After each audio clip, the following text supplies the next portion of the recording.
Layo yung ating ha?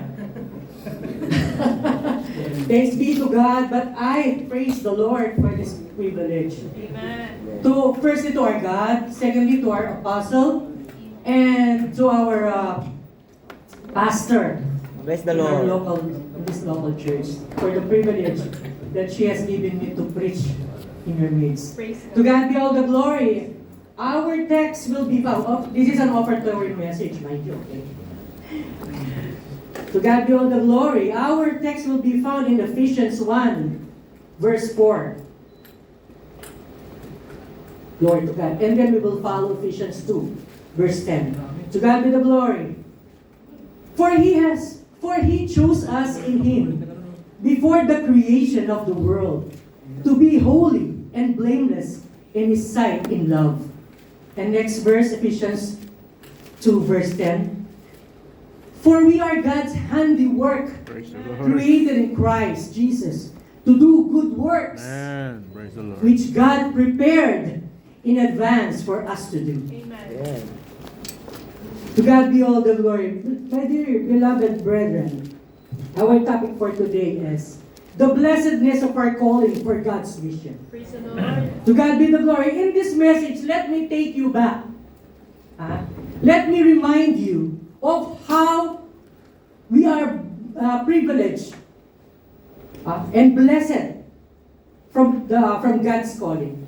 To God be the glory. I would like to take this opportunity to once again to refresh our minds for the blessedness of our calling. Baka sabihin natin mga minamahal, we would say, oh, Sister Beth, we've already been hearing about that calling. That's fine. But then we will dive into it. So we would understand fully, no, the privilege that the Lord has given us. To God be the glory. Our scripture in Ephesians unlocks the profound mystery. Okay? We will unlock the profound mystery in this scripture in Ephesians that before the world was framed, before the stars and the constellation, what's constellation? Universe, the star, the galaxy. Patterns were made. Okay?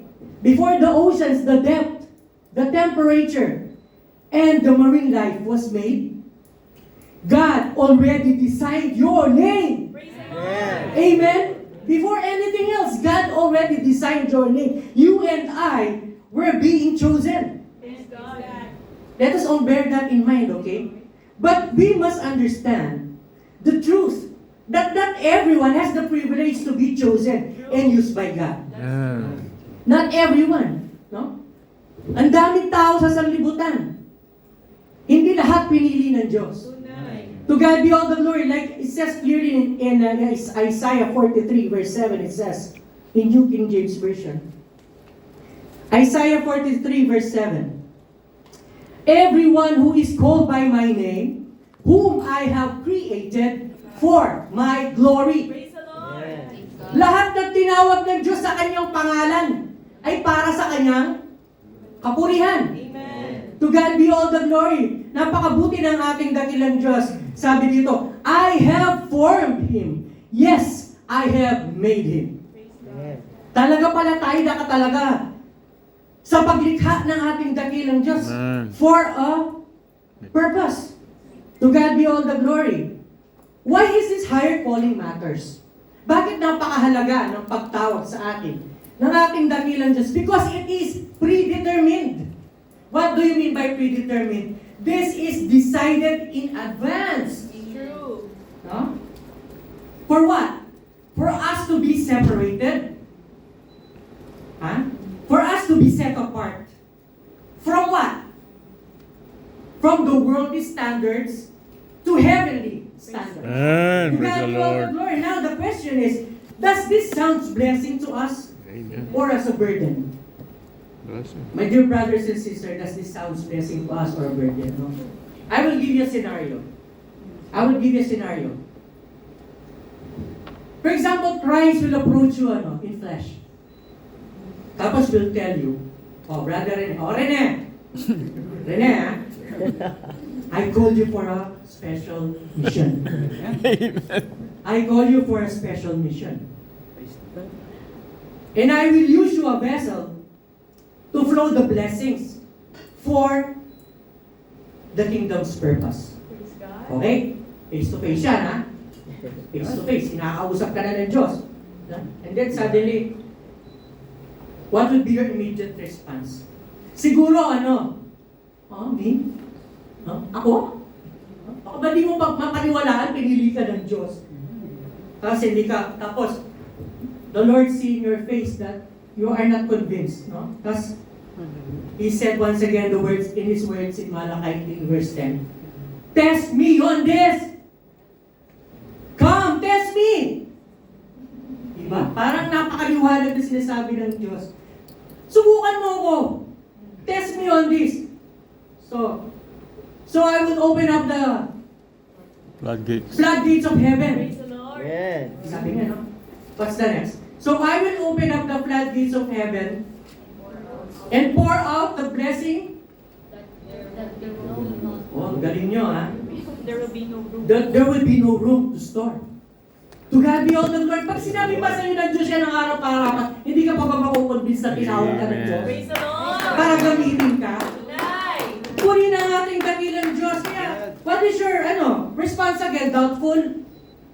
In fact, that there are words of assurance that's offered by the Lord. You will be doubtful pa. No? What is your reaction? You should be pleased. You should be humble. Di ba? Na ikaw pinili ng Diyos because you're chosen and used in a very important mission. Amen. To God be all the glory. What is this mission? Ang daming mission na ginawa ng Diyos sa atin. No? Andyan ang pagtulong, andyan ang pangangaral ng salita ng Diyos. No? But what is this very important mission that the Lord gave us? As good works. Nothing less than fulfilling and supporting the great mission in the final watch. Amen. Are you convinced? Yes. Parang nakatitig lang kayo sa akin, ah. To God be all the glory. Pinili ka ng Diyos. Upang ikaw ay sisigtan. Lalo yan ang biyaya. Ngayon, do we invite this now? Are we really inviting this now? Ha? Parang nare-recall nyo na yung pagkatawag ninyo na hindi lang ganun kasimple. To God be all the glory. Kaya nga sabi, no? Gagamitin ka sa isang napakagandang mission, no? Magagawin kang sisidlan vessel. Amen. At lalo yan ang biyaya, channel of blessing. Amen. Sa huling mission, sabi sa 2 Timothy 2, verse 21 sa Amplified Version. It says there, 2 Timothy 2, verse 21. Amplified, please.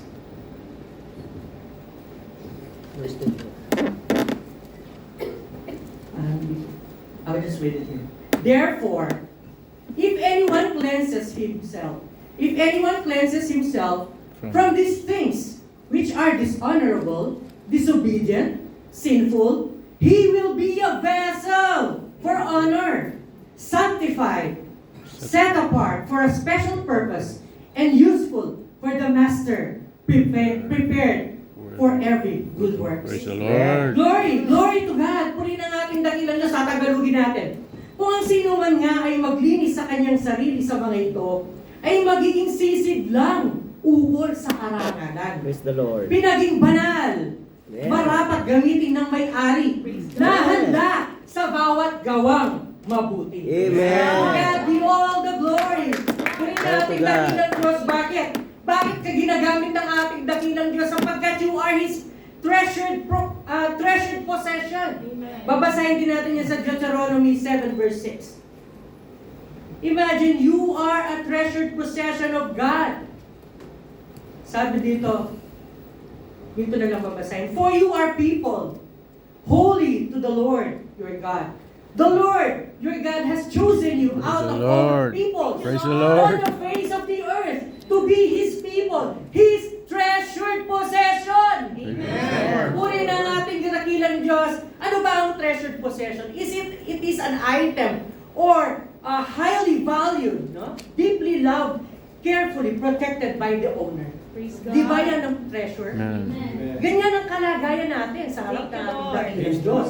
Purihin na natin dakilang Diyos. Kaya ngayon we will discuss the three characteristics of the heart of a chosen vessel. Praise the Lord. To God be all the glory. Firstly, a chosen vessel must have a heart of a bold faith. Glory to God. Pusong may matapang na pananampalataya. What does it mean? Trusting the Master. No? The Master, the source of all things. No? Believing God even cannot see the outcome. Yan ang kalagayan ng isang taong may heart of bold faith. No? Hindi niya nananampalataya siya doon sa Master, sa magagawa ng pinanggalingan ng lahat ng biyaya. Amen. Yeah? No? And he is believing even he cannot see the outcome. Di ba? Ganyan ang isang pananampalataya ng isang may bold faith. Na? Bold faith gives God even in hard situation. Tama? Amen. Totoo yan, mga minamahal. May isang matapang na pananampalataya kahit sa mahirap na kalagayan. Nakakapagkaloob yan. Tunay. God be all the glory. They are not afraid to lose Amen. for the sake of the mission. Amen. Because trusting that the giver is greater than the gift. Amen. To God be all the glory. Alam nila na if they would lose something, the Lord can return. Amen. Amen. Amen. Kaya what is the principle of the heart of a bold faith? What is the principle? I am giving away a limited gift, but I still have the unlimited giver on my side. Amen. Amen. Praise Hindi God. dahil natatakot mawalan, but because we know we will not be left or Amen. He will not leave us empty-handed. Amen. Amen. To God be all the glory. Kaya ang bold faith commits and honoring even before the full blessing has been manifested. Wala pa nga sa kamay mo yan. Pag gusto mong magbigay sa dakilang Diyos sa gaway ng ating Panginoon, wala pa sa kamay mo yan, nakakalculate mo na. That is a good example of our dear Sister Resi. Amen. Praise the Lord. Di po ba? Amen. Sa pagnanasa niya magkaloob, no? Nakukompute na niya kung ano yung may ibibigay niya sa Diyos. Praise the Lord. Yan ang may pusong gustong honor the God. Amen. Praise the Lord. That's the heart, that's what he wants to honor God. Isang matapang na pananampalataya na pinapapurihan ng Diyos Praise the Lord. bago pa dumating ang mga pagpapala. Nasa isip na niya yan na pagpalain Praise the ang Lord. gawain ng Diyos. To God be all the glory. God rarely pours massive blessing into a vessel that refuses to trust Him. Diba? Hindi mo aasahan ng Diyos na magbibigay ng sakdalang abundant na blessing. No? Kapag wala kang tiwala sa Kanya. Tunay. Dapat pag nagbibigay ka, dapat may pagtitiwala. Amen. Amen. You will trust Him. No? Hindi ka mag-expect ng malaking biyaya. Ngayon, kung may pananampalataya ka, you have this faith. Surely the Lord will bless you. Amen. God be all the glory. Kaya giving today, even when the resources feels tight or the future looks uncertain, proves that the Master that you have, Amen. that your hands are truly open to Praise bless the mission. Ipinapakita mo na ikaw ay ready to receive greater harvest. Kasi your hands are open always eh. Diba? When you are empty, your hands are open. Nawawalan ka. Diba? But then your hands are open, you're ready to receive greater Amen. blessings. Paano ka makakatanggap ng greater blessings sa sarado ang kamay mo? Tunay. You need to open up your hands. Amen. To God be all the glory. Kaya, bakit ka pagpapalain ng Diyos? Kasi you already mastered the art of obedience. Amen. Amen. To God be all the glory. Kaya sabi sa Exodus 35, verse 21, everyone whose heart, ito ko lang babasahin. Sorry po kasi hindi ko talaga mabasa sa lalim. Exodus 35, verse 21, it says, everyone whose heart was stirred and whose spirit was willing came and brought their offerings to the Lord for the work of the Praise the tabernacle. Lord. To God be all the glory. Puri natin dakilang Diyos. Secondly, what is the other characteristic of a heart of a chosen vessel? Glory to God. Second is they have a heart of a liberal giver. Praise the Lord. They have a heart of a liberal giver. Bukas palad. Masaganang pagbibigay. A liberal giver is someone who gives generously, freely, and abundantly without holding back or counting the cost. Amen. Nagbibigay yan nang hindi nangunguwenta. Nagbibigay kung ano ang kanyang pinakamabuting maibibigay sa Diyos. To God be all the glory. Hindi yan natatakot mabigay ng malaking halaga o ng malaking amount for the mission. No? Sila ay natutuwa, hindi nila tinitingnan kung Amen. anong mawawala sa kanila. Amen. Yan ang puso ng isang tunay na liberal giver. To God be all the glory. You don't have to force them to give. Hindi mo pipilitin pa yan magbigay. Amen. Sila ay kusa ng magdanaan para sa Diyos. Amen. Amen. Nasa isip na nila yan. Kusang loob na pagbibigay. To God be all the glory. Huli nating dakilan Diyos, hindi na kailangan pang pilitin. Truly. They give until they drop. Amen. Amen. Praise the Lord. Liberal giving is not measured by these amounts. It is by the condition of your heart. Amen. To God be the glory. We have lots of biblical example of liberal giving. Firstly, ang mga sikat na Macedonian brethren. Diba? Sabi, they gave out of extreme poverty. Secondly, yung poor widow. Diba? Nababasa sa Mark 12 verse 44. She literally gave until she had nothing left. Diba? Ibinigay. At yun, umasa na lang siya sa magagawa ng Diyos. Amen. Yun ang kanyang puso, binigay ang lahat ng kanyang mayroon. But I think one of the best example of a liberal giver is David. David is the best example of a liberal giver. Why? What moved King David to give and build a temple for God? Diba? David built a temple for God. Diba? Amen. Ang lahat ng mga bagay na mabubuting mga materyales inihanda. Diba? Inihanda ni David. Pero hindi na si David ang nakapagpatayo, si Solomon. Kasi siya ang nagpatuloy na. Diba? Pero yun inihanda ni Haring David. Bakit? Bakit niya inihanda yun? Kasi he realized one time, he was sleeping in his house made of cedar. Expensive cedar wood. Ano ba yung cedar wood? Yung cedar wood, hindi yan kinakakain ng mga insekto. At meron yan isang, i-emit yan ng mabangong scent. You know that cedar wood? Wood that cannot be destroyed by insects. And the wood emits good scent.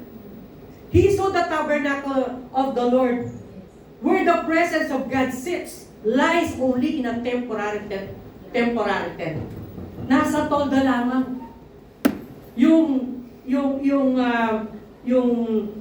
Ano ba to?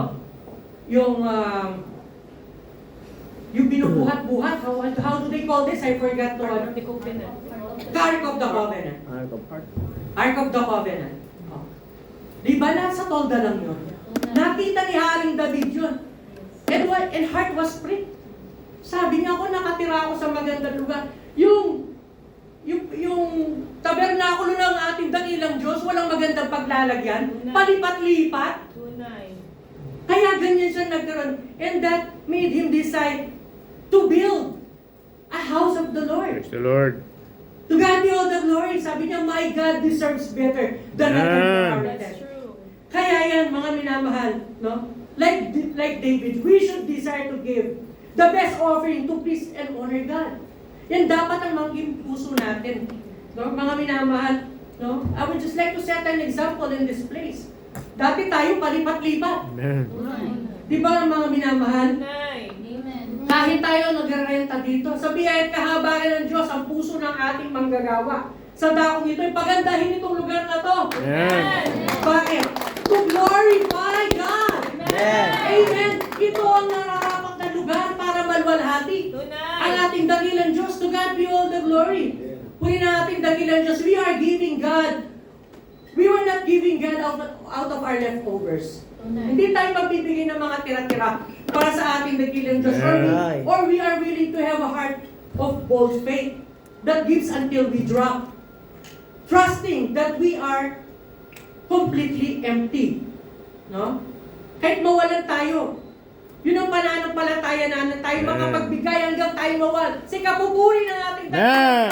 The Master now was ready to pour in an ever greater blessing.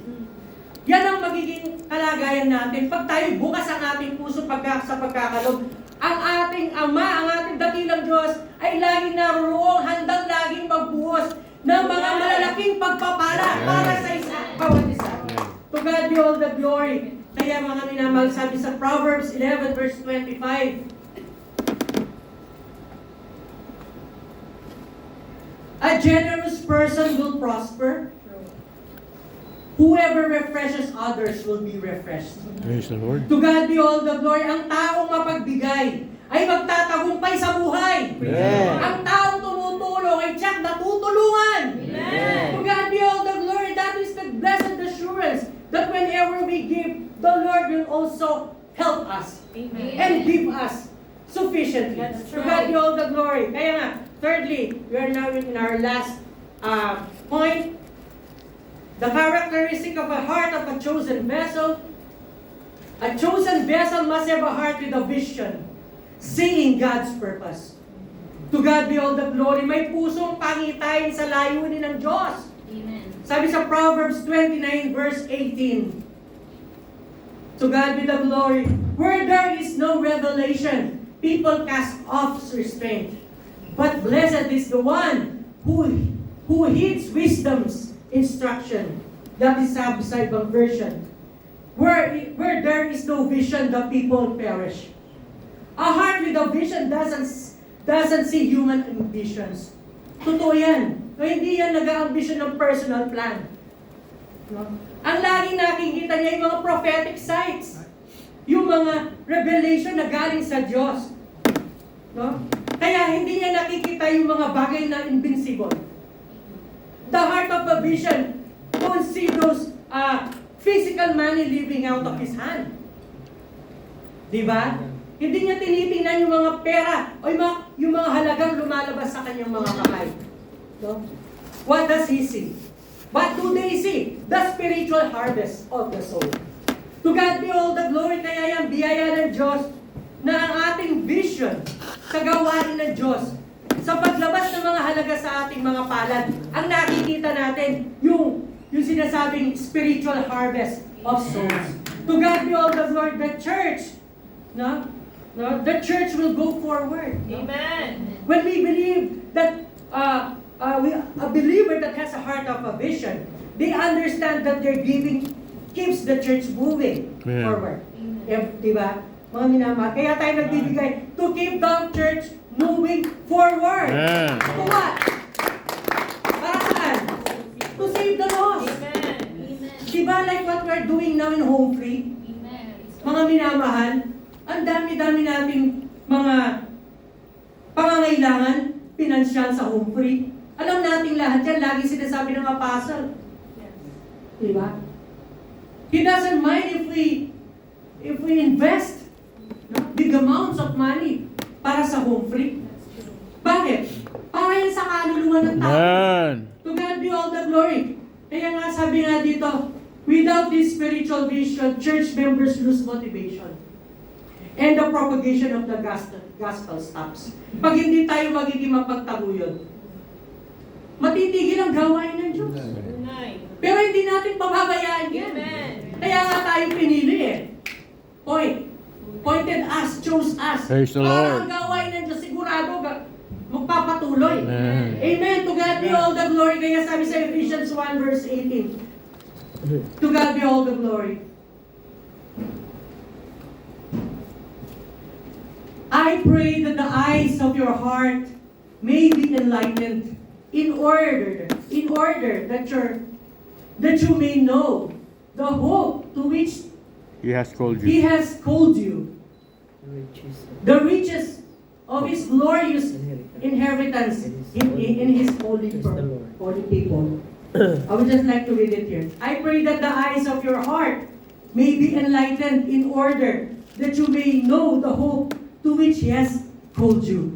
To God be all the glory. Minulat ng Diyos ang ating mga mata. Amen. Sa gawain paglilingkod, tungkol sa pagkakaloob. Amen. And now, my beloved brothers and sisters, huwag natin yan talagang mamalitin ang pagtawag ng Diyos. Amen. Lagi natin nilalagay, let us inculcate in our minds that we are chosen. Amen. God, He will be used as a vessel, as a channel of Amen. blessing. Amen. No? Kaya huwag tayong mag-aalinlangan. Pag tayo nagkakaloob, no? Amen. When we give, make sure that ang heart natin naroon ng pag-ibig upang ang pagpapali, dumali din sa atin. Amen. Glory. So now let us invite in our hearts that we are chosen people, a treasured possession. Let us accept the challenge of the Lord. Amen. Amen? Let us accept the challenge of the Lord. Amen. Amen. A living vessel, a channel of blessing to support the kingdom's Praise the purpose Lord. to save souls in this end time. Amen. To God be all the glory. Let's all stand. Let's all give our offerings unto the Lord.